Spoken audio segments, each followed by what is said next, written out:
Bismillahirrahmanirrahim. Assalamualaikum warahmatullahi wabarakatuh. Alhamdulillahi rabbil alamin. Segala kesempurnaan, puja, puji, utuh, sempurna, lengkap hanya milik Allah subhanahu wa ta'ala. La haula wa la quwwata illa billah. Allahumma salli ala Sayyidina Muhammad wa ala alihi wa ashabihi ajma'in. Hadirin sekalian, kita sering mengatakan la haula wa la quwwata illa billah. Apakah ini? Seberapa dahsyatnya kata-kata ini? La haula wa la quwwata illa billah adalah kalimat simpanan surga. Ini dalam hadis riwayat Bukhari. Kita dianjurkan memperbanyak kalimat la haula wa la quwwata illa billah.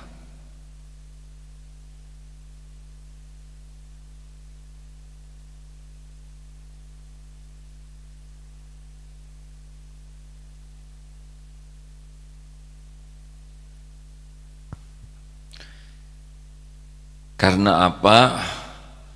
Karena ini begitu berharga, punya kekuatan yang luar biasa, mendatangkan keyakinan, mendatangkan pertolongan Allah. Allah subhanahu wa ta'ala berjanji, ana inda dhanni abdi bi, aku sesuai dengan prasangka hambaku. Dan orang yang mengatakan la haula wa la quwwata illa billah adalah orang yang benar-benar bertauhid, berprasangka baik kepada Allah, sehingga dia akan mendapatkan dari prasangkanya itu, yaitu kebaikan.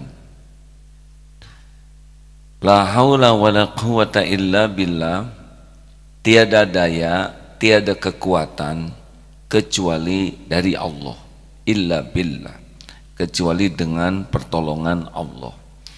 Para ulama menyampaikan yang hampir sejenis kata Imam Nawawi.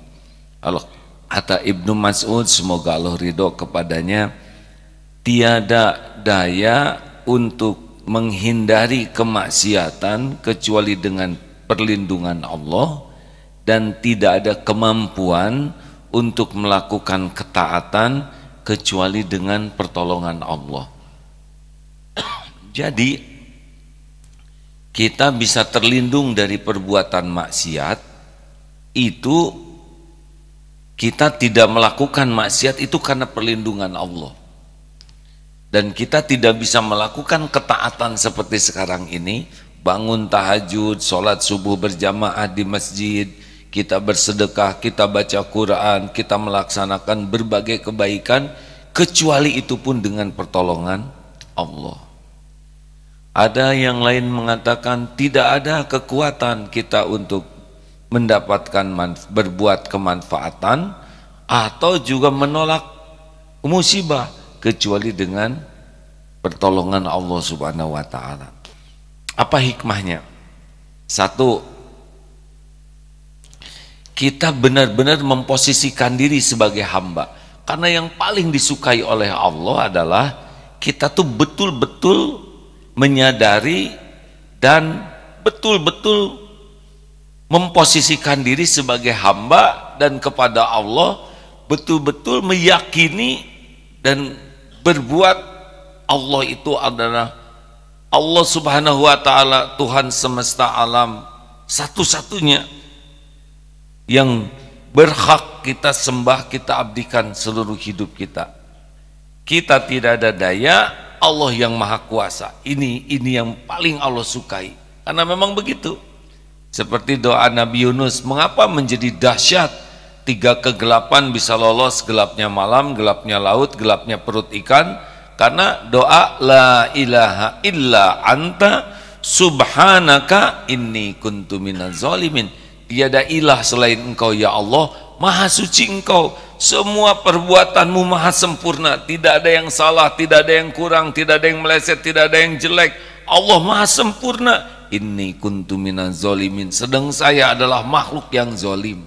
Begitulah pengakuan kita terhadap kita ini makhluk zalim dan Allah yang maha suci, ini mendatangkan pertolongan Allah. Karena kita sering meyakini ada kekuatan lain selain Allah. Ada kekuatan pengalaman, kekuatan ilmu, kekuatan fisik, kekuatan keahlian, kekuatan relasi, kekuatan ikhtiar. Kita benar harus membangun kekuatan fisik, tapi tidak bisa diandalkan. Sekuat apapun otot seseorang, kalau Allah menghendaki dia lemah, lemah seketika. Tinggal dikasih penyakit, lemah. Otot kawat, balung besi, leher beton, urat kabel, kasih diare, pasti di toilet ya. Cerdas luar biasa, kasih pingsan, selesai, itu nggak mikir apa-apa. Benarkah? Tidak ada yang hebat selain Allah Subhanahu wa Ta'ala. Tidak ada yang jagoan.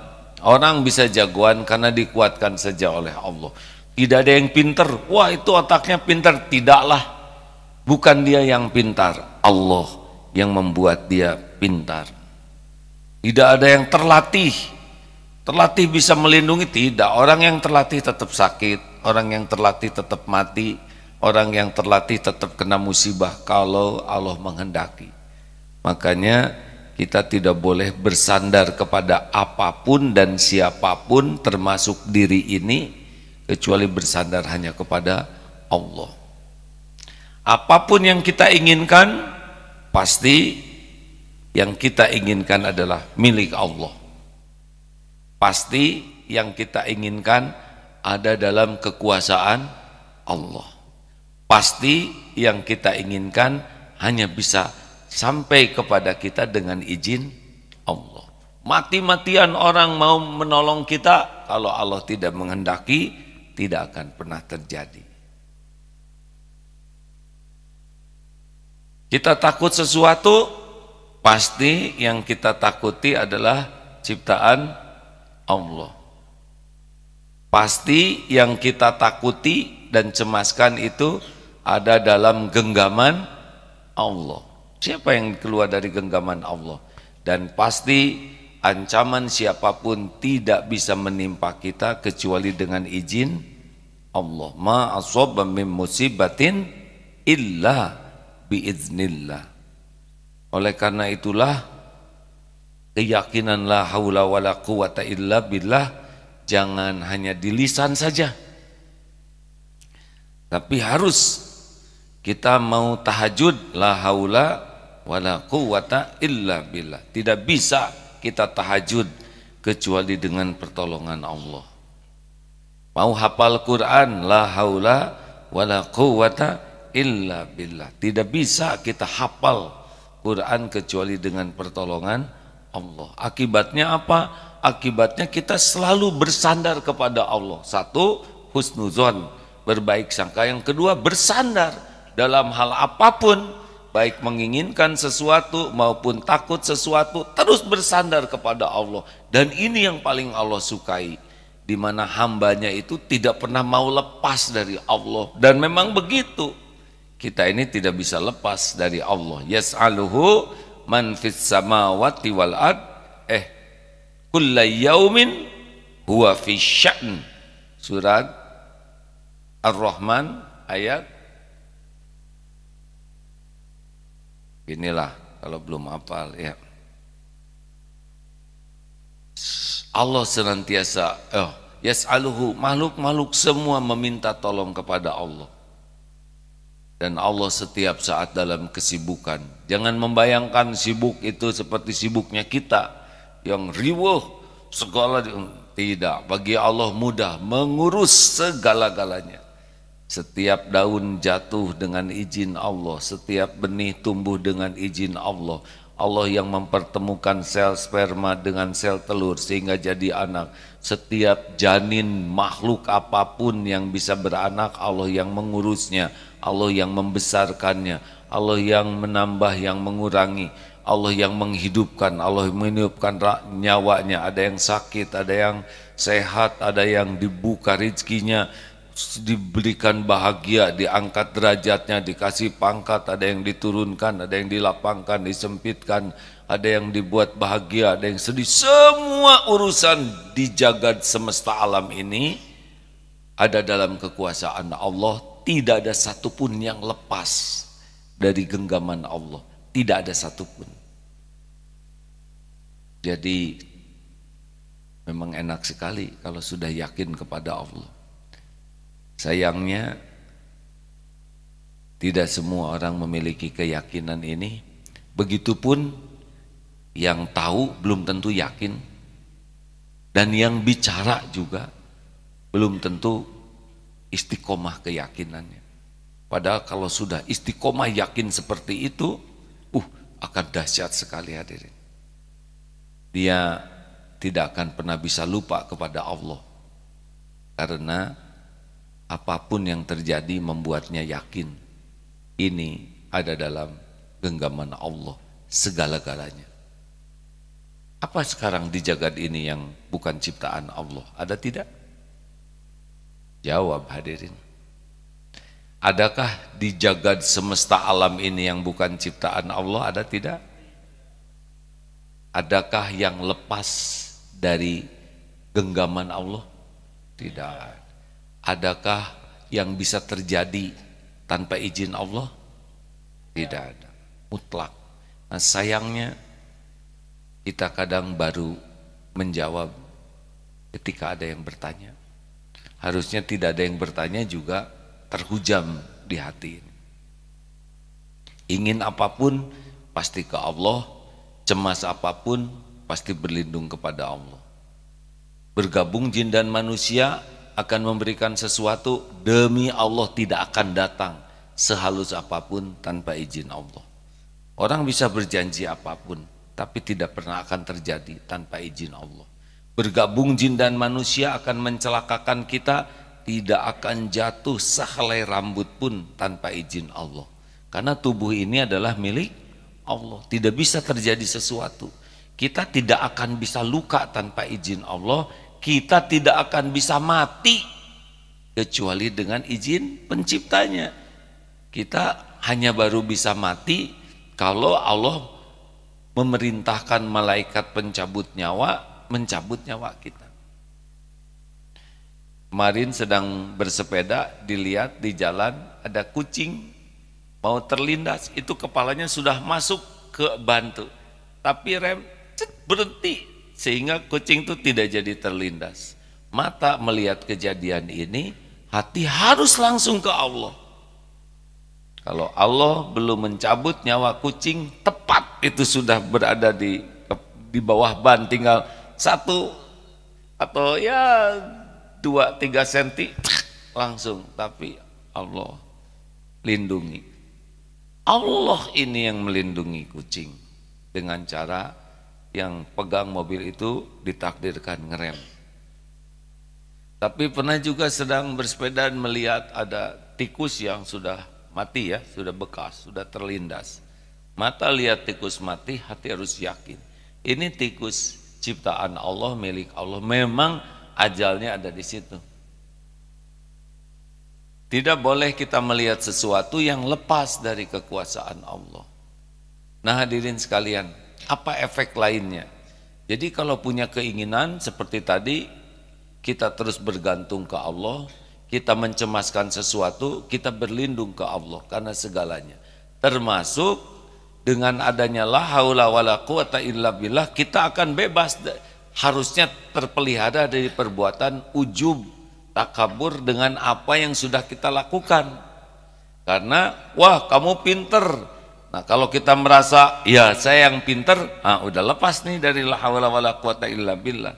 Padahal kita bisa pinter dengan izin Allah. Wah kamu kuat, hebat tuh. Pada ketika dia merasa kekuatan itu milik dirinya, lepaslah dia dari keyakinan la haula wala quwata illa billah. Kita berusaha keras untuk ikhtiar sambil meminta pertolongan Allah, tapi kalau sudah terjadi semua kebaikan apapun, maka ini kita harus yakini kebaikan ini karunia Allah Subhanahu wa taala. Hebat bukan? Kita punya cita-cita, punya keinginan menjadi bergantung ke Allah, kita ikhtiar juga dengan pertolongan Allah, tapi kalau sudah jadi sebuah kebaikan, kita tidak lagi mengakui kebaikan itu merupakan kebaikan kita, tapi kebaikan ini merupakan karunia Allah. Akibatnya makin sempurna, tidak ada ujub, tidak ada ria, tidak ada takabur. Hadirin sekalian, itulah sekilas pintas karena wasiat dari Rasulullah SAW untuk Abu Dzar Al-Ghifari, ada 7 wasiatnya, dan wasiat ini sahih ya. Kita coba bacakan sedikit ini. Karena salah satu di antara wasiatnya adalah untuk banyak menyebut dari Abu Dzar radhiyallahu anhu, beliau berkata, kekasihku Rasulullah sallallahu alaihi wasallam berwasiat kepadaku dengan 7 hal. 1, supaya aku mencintai orang-orang miskin dan dekat dengan mereka.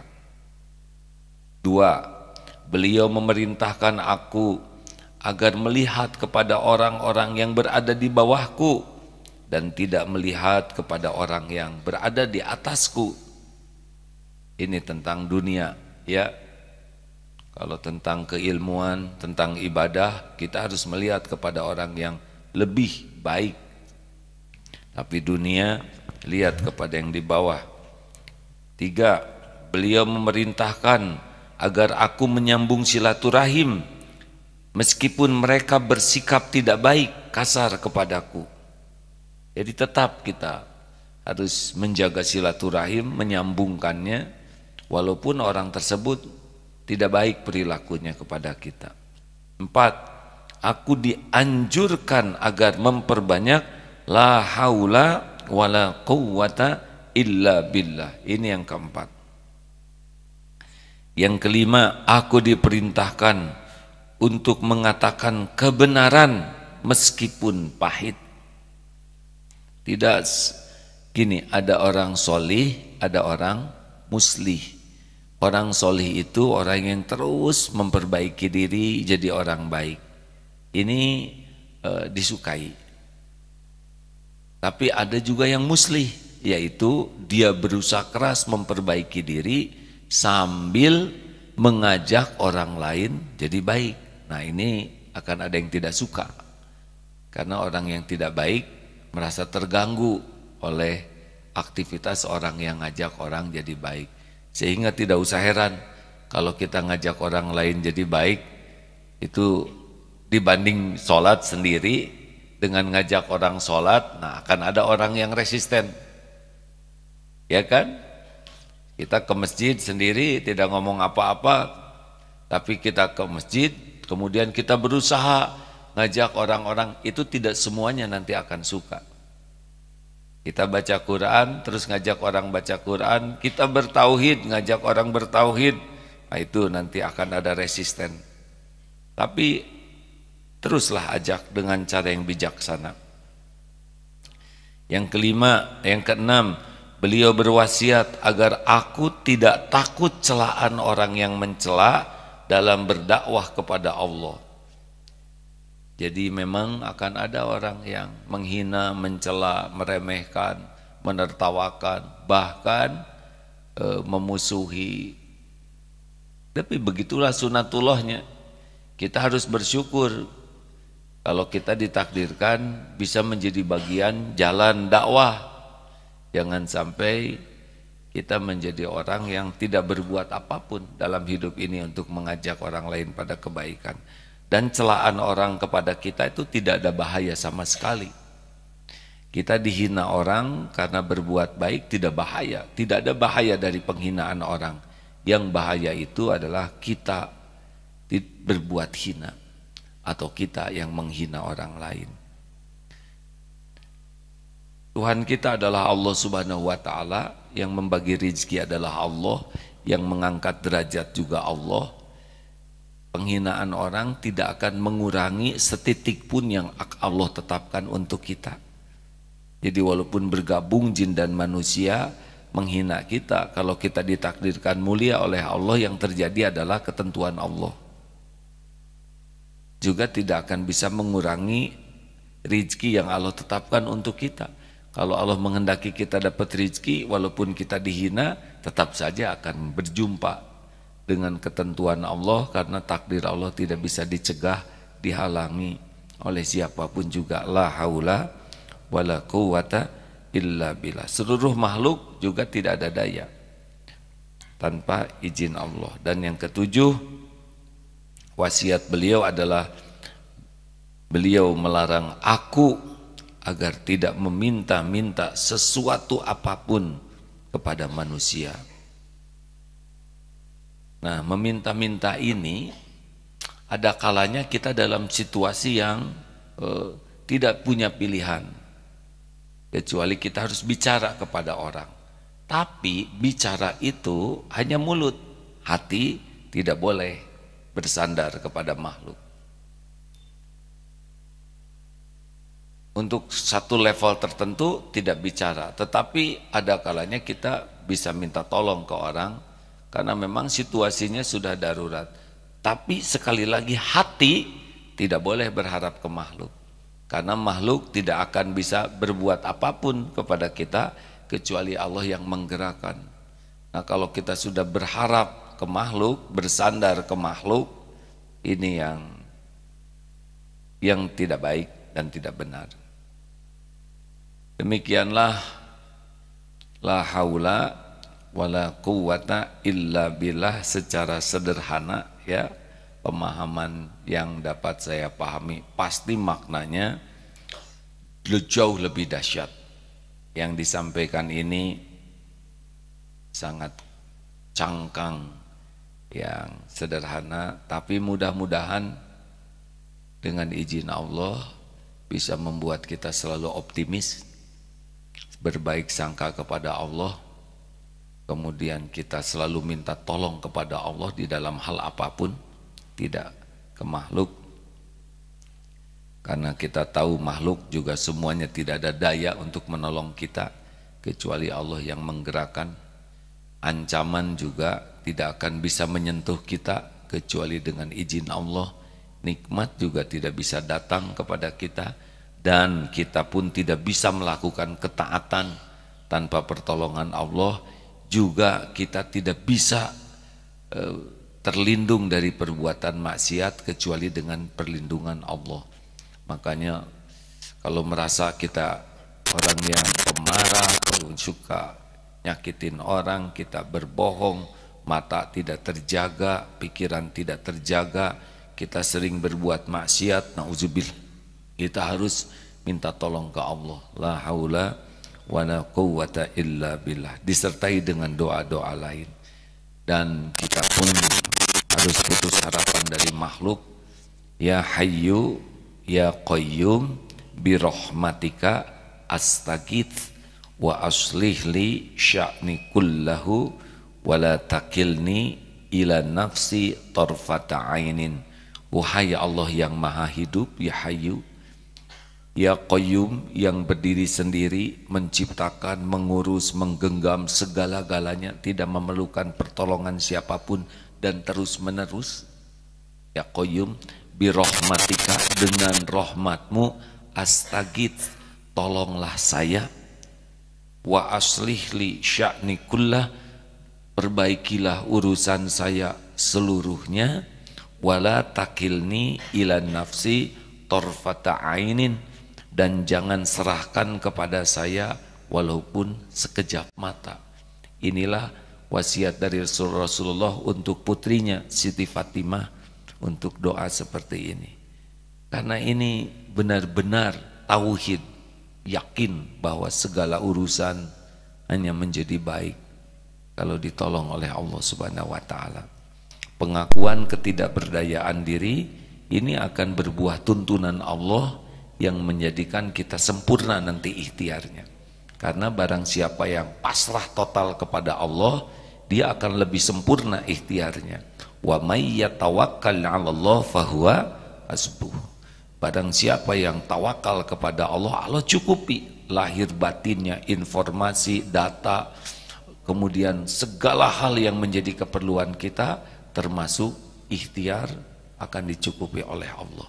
Jadi kalau orang pasrah tuh bukan tidak ikhtiar, tapi orang yang pasrah adalah orang yang sempurna ikhtiarnya karena dituntun oleh Allah Subhanahu wa taala. Mudah-mudahan kalimat ini selain kita ucapkan juga kita yakini dan berbuah dalam perilaku kita sehari-hari sebagai orang yang bertauhid. Amin ya rabbal alamin. Pengumuman sedikit sebelum kita sambungkan dengan guru kita. Insya Allah hari ini adalah ada kejadian, insya Allah akan ada kejadian, yaitu gerhana matahari cincin pada tanggal 26 Desember. Ini adalah fenomena alam yang luar biasa atas kehendak untuk menunjukkan keagungan Allah. Mulainya itu gerhana matahari ini 9.29 dan berakhirnya 15.05. Dan totalnya itu pada waktu tengah-tengahnya ya, gerhana matahari cincinnya jam 12:17 pas duhur ini. Disunnahkan adalah untuk bertakbir sebanyak-banyaknya, mengagungkan Allah, memperbanyak istighfar, mohon ampunan Allah, lalu kita sholat gerhana, lalu mendengarkan khutbah ya, bersodakoh, juga melanjutkan takbir sampai selesainya gerhana ini. Insya Allah jangan sia-siakan. Semoga Allah memberikan banyak ampunan dan kebaikan dengan Allah perlihatkan kejadian seperti ini. Terima kasih hadirin sekalian. Saya ada di jam 9, jam setengah 10 sudah ada di TSM Transmall Studio. Assalamualaikum warahmatullahi wabarakatuh, Pak Miftah. Alhamdulillah, semoga Allah yang maha mendengar mengaruniakan Pak Miftah panjang umur penuh berkah, sehat walafiat, diberikan nikmatnya hakul yakin kepada Allah, nikmatnya berdakwah dan nikmatnya istiqomah. Amin ya Allah ya rabbal alamin. Apa kabar Pak? Baik, alhamdulillah. Wah, maaf tadi sedikit cerita tentang la haula wala quwata illa billah. Kalimah thayyibah. Alhamdulillah, silakan ya Pak ya. Kami ikut menyimak. Mangga. Assalamualaikum warahmatullahi wabarakatuh. Alhamdulillahirabbil alamin, wassalatu wassalamu ala asyrafil anbiya wal mursalin wa ala alihi wa sahbihi ajma'in. Para pendengar yang berbahagia dimanapun Anda berada, semoga Allah Subhanahu wa Ta'ala senantiasa mencurahkan rahmat dan barokahnya kepada kita bersama. Tadi kita sudah sama-sama mengikuti salah satu resep kepasrahan kepada Allah, salah satu kalimah thayyibah yang menjadi bagian daripada wirid orang-orang yang soleh, diwariskan dari para sahabat, tentu dari Rasulullah sallallahu alaihi wasallam, yaitu kalimah thayyibah la haula wala quwata illa billahil aliyil azim. Ini bisa digabungkan ketika kita berdoa sebagai tawassul, bisa juga itu dijadikan sebagai sebuah resep ketika ada rasa takut, rasa khawatir, dengan dihayati bahwa tidak ada daya, tidak ada kekuatan itu kecuali di tangan Allah, supaya kita optimis, supaya kita punya keberanian. Sering oleh Rasul itu dijadikan wirid, digabungkan dengan tasbih dan tahmid, subhanallah walhamdulillah wala ilaha illallah wallahu akbar wala haula wala quwata illa billahil aliyil azim. Sering dibaca oleh jamaah yang sedang tawaf, dibaca juga setelah wirid yang standar setelah sholat, bisa dibaca setiap saat, bisa untuk menjadi resep spiritual untuk memperoleh ketentraman, ketenangan, kedamaian, menghilangkan rasa takut, rasa khawatir dan lain-lain. Jadi itu tentu kalau dihayati luar biasa dahsyat itu, seperti tadi disampaikan oleh tidak ada daya, tidak ada kekuatan kecuali di tangan Allah. Harus optimis, tidak boleh pesimis, tidak boleh banyak takut, tidak boleh banyak khawatir. Sepanjang Allah mengizinkan, semuanya akan berjalan begitu. Nah ini kalimah thayyibah, jadi maksur dicontohkan oleh Rasulullah, diamalkan oleh orang-orang soleh, dijadikan wirid orang-orang yang berprestasi. Kalau kita baca sejarah orang-orang yang berprestasi. Baik, seperti juga tadi disampaikan, pada hari ini ada satu peristiwa alam yang jarang terjadi, tidak setiap bulan terjadi, yaitu yang namanya gerhana. Pada zaman Rasulullah Sallallahu Alaihi Wasallam juga pernah terjadi gerhana, tapi ketika itu beredar sebuah pendapat, yaitu bahwa ini ada kaitannya dengan wafatnya putra Rasul dari Maria Al-Qibtiyah, yaitu Ibrahim. Jadi satu-satunya putra beliau yang tidak dari Siti Khadijah adalah Ibrahim. Rupanya masyarakat punya pemahaman, sebagian masyarakat, waduh ini adalah terjadi gerhana, ada kaitannya, isyarat tentang wafatnya putra Rasulullah SAW. Terima kasih. Damin, ini Facebook masih kah? Masih? Oh, Facebook masih, alhamdulillah. Maaf. Terima kasih saudara-saudara yang di Facebook dan Instagram dan juga YouTube ya. Mudah-mudahan silaturahim kita bermakna. Di masjid ini sekarang ada SMP IT. IT itu IT ya.